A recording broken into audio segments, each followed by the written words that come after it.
Alright guys, today I'm going to show you how to make my no-bake vegan cherry cheesecake. Alright, so first we're going to want to get a stand mixer. You can use a hand mixer too, but I prefer to use a stand mixer. We have the paddle attachment on here, and we're going to put both of our cream cheeses in here. I have two different kinds because I like the firmer texture of the, let me show you, of the Philadelphia dairy-free. But I like the tangy flavor of the Kite Hill. So we're gonna pop both of these in here. They don't need to be room temp, but I have had mine out for a few minutes. We're gonna pop those in there and just cream it up in the mixer. All right, we're gonna get that mixing up. In the meantime, we're going to go measure out a cup of powdered sugar and get our vanilla extract. I don't have vanilla extract, so I'm gonna be using vanilla bean paste. Alright, I just increased the speed of this because we really want to get it whipped in there. Alright, we're going to add our vanilla. And now we're going to add in our cup of powdered sugar. Nice and easy, just a little bit at a time. And we're going to whip that up a little bit more. Feel free to scrape down the sides if needed. Alright, after all your cream cheese has been mixed well, we're going to take this out of our stand mixer and put it in a separate bowl. Now the reason we moved the cream cheese mixture to a different bowl is because we're going to use our stand mixer to whip our heavy whipping cream. So you're going to want to change out your paddle attachment for the bloom whisk attachment. And we're going to add in this whole box of heavy whipping cream. It's 500 milliliters. We're gonna dump the whole thing in here, and you do want this to be cold. And we're just gonna start whipping that up.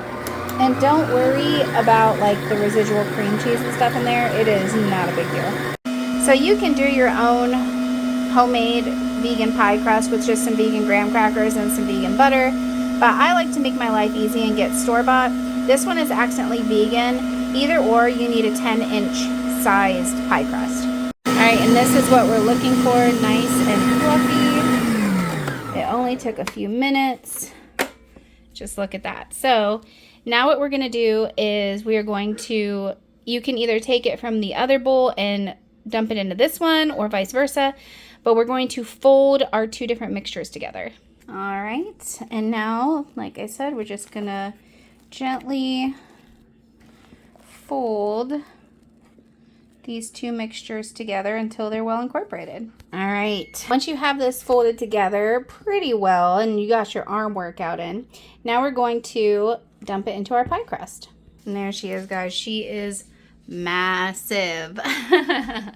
So now we're gonna let this chill in the fridge 4 to 6 hours at minimum before we put our cherry topping on and serve it. Personally, I like to serve it up and then put the cherry topping on, just because it can get a little messy. We want it to be very voluminous. That's what makes these so pretty. It is a bit messy, but I think it's worth it. If this is too much for you, you could put this separate into two different pie crusts.